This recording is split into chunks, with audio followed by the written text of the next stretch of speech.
Que as bênçãos de Deus estejam sobre você e sobre toda a sua família nesse momento, nessa hora. Nós vamos, então, fazer o nosso culto de oração ao Senhor e ter um momento de reflexão da palavra, de oração e de busca da presença do nosso Deus. Eu convido você, então, a parar um pouquinho para refletirmos na palavra de Deus e buscarmos o Senhor. É um tempo de muita busca, é um tempo de oração, é um tempo de vigilância. Então nós vamos concentrar mente e coração na presença de Jesus e com certeza Ele vai falar no nosso coração por intermédio da sua palavra. Convido você nesse instante a orar comigo. Feche seus olhos.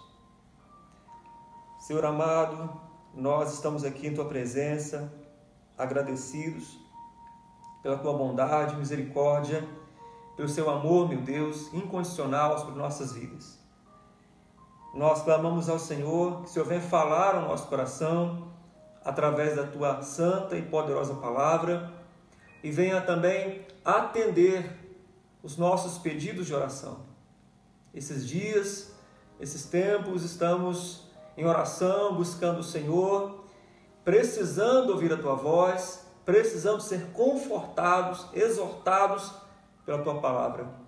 Venha, ó Senhor, nesse instante, falar conosco através das Escrituras, que é o canal, o meio pelo qual o Senhor revela a Tua vontade. E, Senhor, então, venha nesse instante, nessa noite, revelar a Tua vontade para as nossas vidas, em nome do Senhor Jesus. Amém. Eu convido a você, então, aqui, a abrir a palavra de Deus no livro de Mateus, no Evangelho de Mateus, no capítulo 8, no versículo 23 ao versículo 27. Mateus, no capítulo 8, versículo 23 ao versículo 27. Abra sua Bíblia, deixe ela aberta e nós vamos tirar aqui algumas lições muito, muito preciosas para as nossas vidas. Repito, Mateus 8, versículo 23 ao versículo 27, que diz assim: Então, entrando ele no barco, seus discípulos o seguiram. E eis que sobreveio no mar uma grande tempestade, de sorte que o barco era varrido pelas ondas. Entretanto, Jesus dormia. Mas os discípulos vieram acordá-lo, clamando: Senhor, salva-nos, perecemos. Perguntou-lhes então Jesus: Por que sois tímidos, homens de pequena fé? E levantando-se, repreendeu os ventos e o mar, e fez grande bonança. E maravilharam-se os homens, dizendo: Quem é este que até os ventos e o mar lhe obedecem? É uma passagem muito conhecida de todos os cristãos pelo mundo, do acontecimento onde o Senhor Jesus e seus discípulos estavam dentro de um barco. E nós vamos aprender aqui algumas lições preciosas para nós nesse tempo de algumas incertezas, algumas dúvidas. E os discípulos também, nesse instante, passaram por esses momentos de incredulidade, de medo, de angústia. E nós vamos entender o propósito de Deus para a vida desses discípulos e aplicar para a nossa vida os propósitos que Deus tem para cada um de nós nos momentos difíceis da vida. E a minha mensagem é: fique com Jesus, esteja com Jesus. Se Jesus estiver com você, pode vir tempestade, pode vir tribulação, pode vir qualquer situação. O Senhor Jesus está no controle de todas as coisas. Esteja com Jesus. E se você olhar comigo aqui o contexto anterior da passagem, que é Mateus 8, 18 a 22, você vai ver que o Senhor Jesus está colocando à prova aqueles que o querem seguir. Ele diz: aquele que quiser vir após mim, negue-se a si mesmo. Após a mensagem de cruz, após a mensagem de desafios aos seus discípulos, nos diz a palavra que os 12, os apóstolos, seguem Jesus. Abandonam as coisas, abandonam aquilo que está ao seu redor e vão seguir Jesus. E o versículo 23 diz exatamente isso, diz: então, entrando ele no barco, os seus discípulos o seguiram. Os discípulos aqui são os 12, os apóstolos, que estavam sempre permanecendo com Jesus. Enquanto as multidões se dispersavam, após presenciarem os milagres, diz a palavra de Deus que os 12 sempre permaneciam com o Senhor Jesus. Seguiam o Senhor Jesus, estavam com o Senhor Jesus. O texto aqui é muito claro no versículo 23. Mas no versículo 24, nós temos uma outra informação. E eis que sobreveio no mar uma grande tempestade. Isso aqui é algo muito interessante, porque o mar da Galileia era um local onde os discípulos eles já estavam acostumados a pescar. Alguns discípulos, alguns apóstolos de Jesus eram pescadores profissionais. E eles já tinham esse costume de entrar nesse mar. O mar da Galileia tinha aproximadamente 21 quilômetros de comprimento, 11 quilômetros de largura, e ele era 225 metros abaixo do nível do mar. E nesse tempo havia então uma tempestade. Era comum dar tempestade naquele mar, o mar da Galileia. Porque os montes lá de Jerusalém, por serem muito alto, de modo que nevava em cima, soprava-se um vento, e esse vento frio de cima, com o vento quente embaixo, dava uma tempestade de vento. Então não havia chuva, não havia água, a tempestade era de vento. E essa tempestade de vento fazia com que as ondas do mar da Galileia movimentassem com muita força. Porém, diz o texto que o Senhor Jesus dormia. Com essa tempestade, mesmo com esse balançar do barco, o Senhor Jesus dormia. E nós temos aqui algumas lições preciosas. Primeira lição. Quando os discípulos, os apóstolos, entram no barco, seguem o Senhor Jesus, eles se deparam com uma situação difícil. Sabe que isso ensina para mim e para você? Ensina que não é pelo fato de você ser um discípulo de Jesus, que eu ser um discípulo de Jesus, é que nós vamos viver livres de tribulações. Não significa que andar com Jesus, viver com Jesus, te livra de situações difíceis. Não significa que andar com Jesus vai te livrar de qualquer situação que possa fugir ao seu controle. Aqui a situação fugiu ao controle dos discípulos. E lembre-se, grande parte deles eram pescadores profissionais. Eles viviam do mar da Galileia.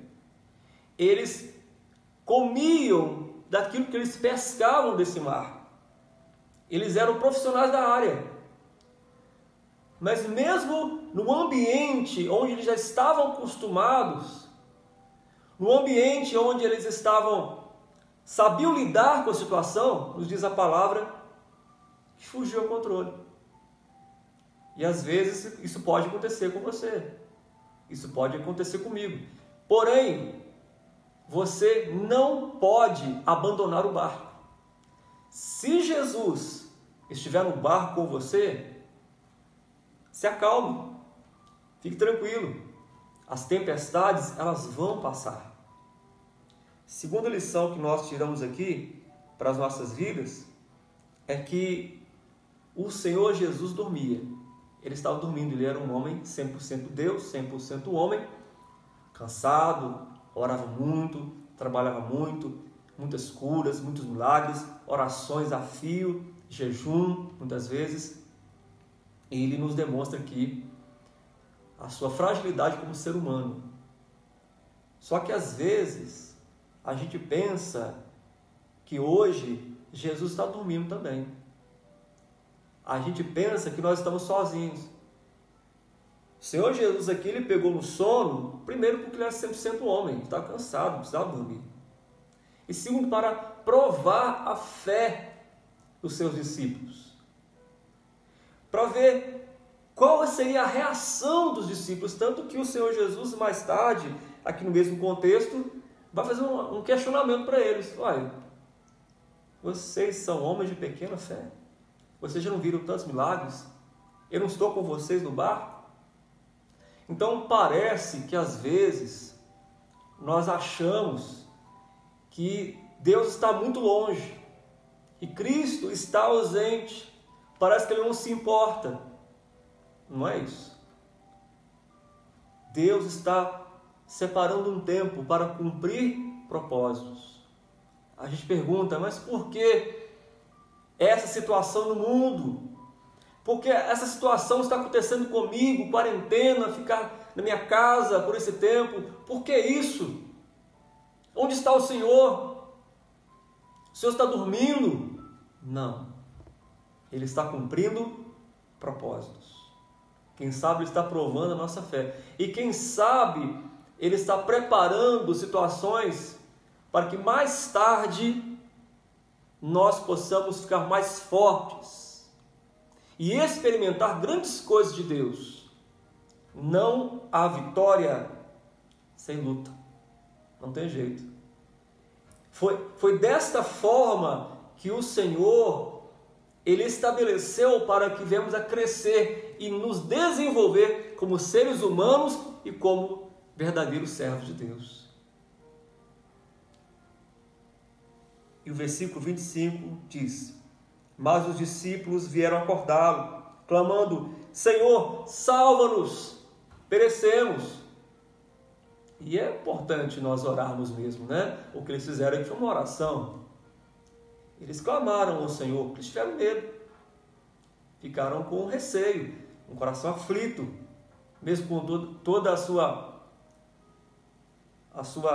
capacidade de experimentar a pescaria, seu profissionalismo, tiveram medo.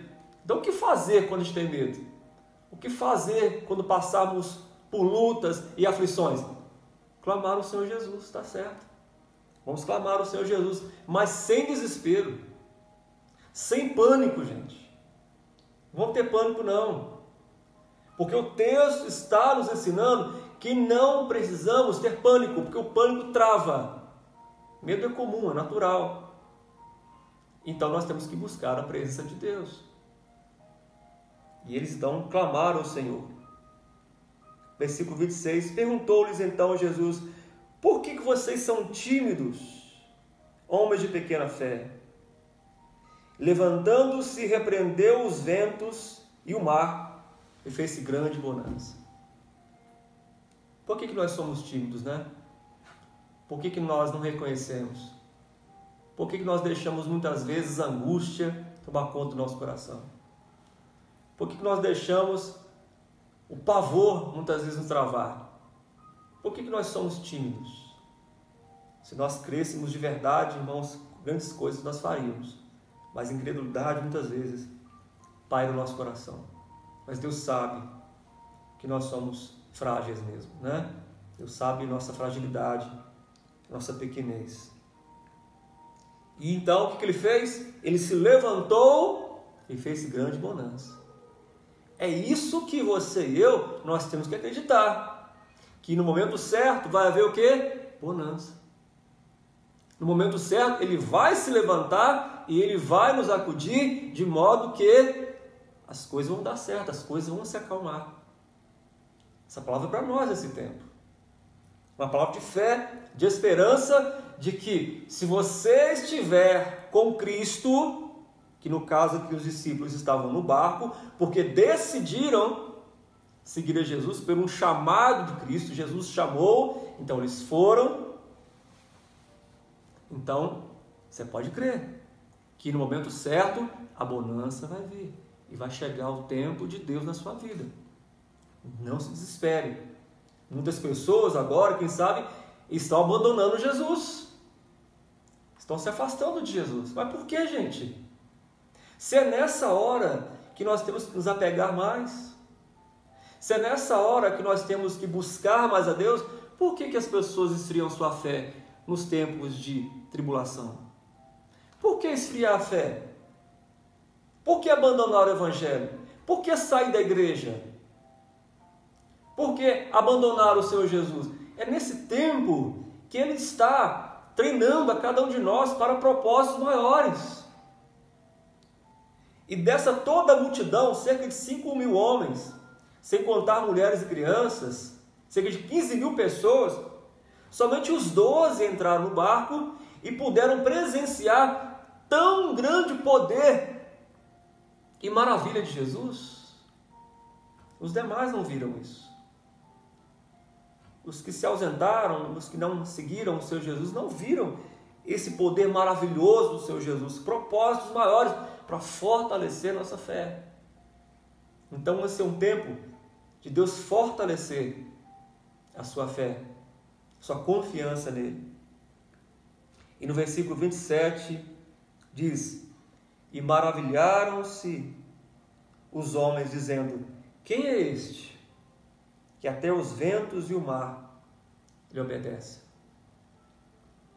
Esse versículo 27, essa declaração de fé dos discípulos, nos ensina algo muito importante. Quem é esse que comanda todas as coisas?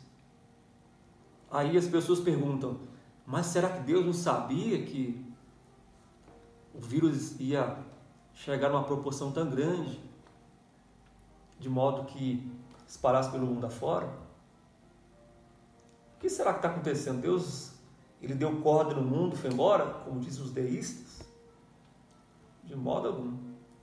Quem é esse que até os ventos e o mar lhe obedecem? Tudo está nas mãos de Jesus. Tudo.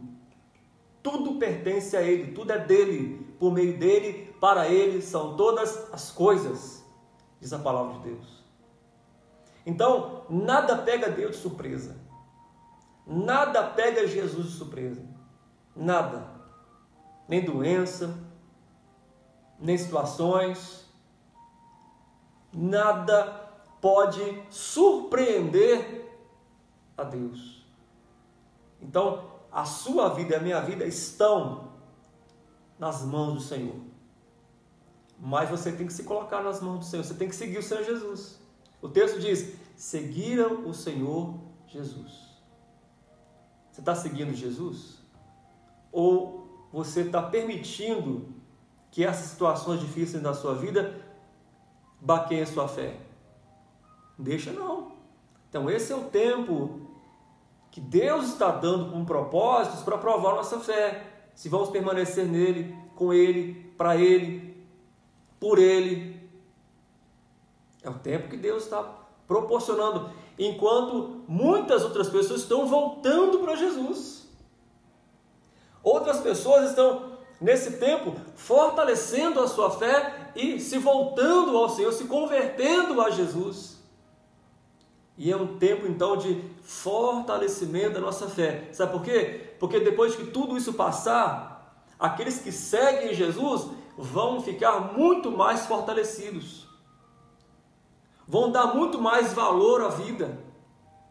Vão poder observar as coisas com um olhar diferente. Tenho certeza disso. Por exemplo, dar valor à vida da igreja, ver os irmãos, abraçar os irmãos, estar junto com os irmãos, ouvir mais sobre os irmãos, dar importância à família, aquela família que está distante e não pode estar junto. Então nós vamos ter uma série de benefícios se nós de fato permanecermos com Jesus. Então, se você estiver, e eu também, se nós estivermos com Jesus no barco,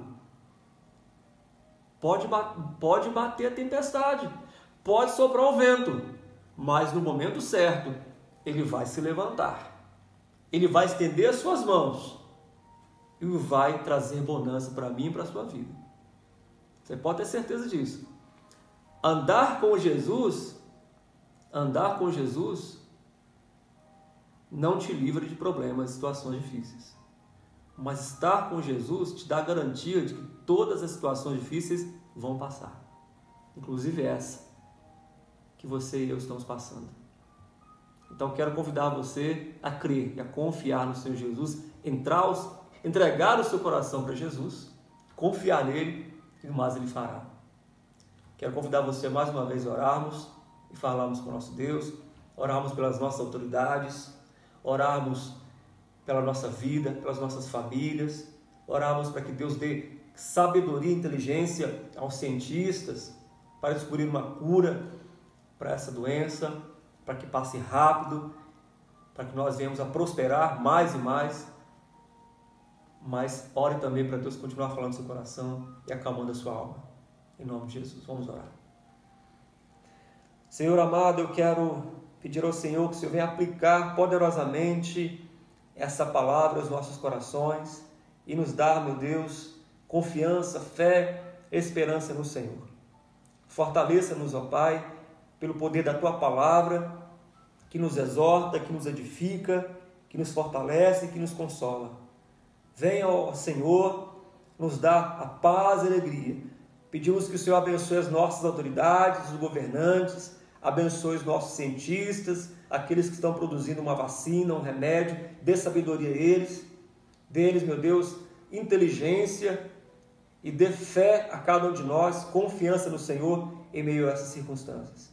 Os irmãos que estão enfermos, que estão passando por lutas financeiras, prospera, abra as portas, meu Deus, e que tudo seja para a Tua glória, para os propósitos maiores do Senhor. Assim eu peço e te agradeço, em nome do Senhor Jesus. Que Deus te abençoe, fique na paz de Cristo. Amanhã nós vamos ter o nosso culto, às 19h30. Eu convido a você também a estar conosco online, participando dessa pregação, dessa mensagem, que eu tenho certeza que vai profundamente tocar em seu coração. Deus te abençoe, fique na paz de Cristo.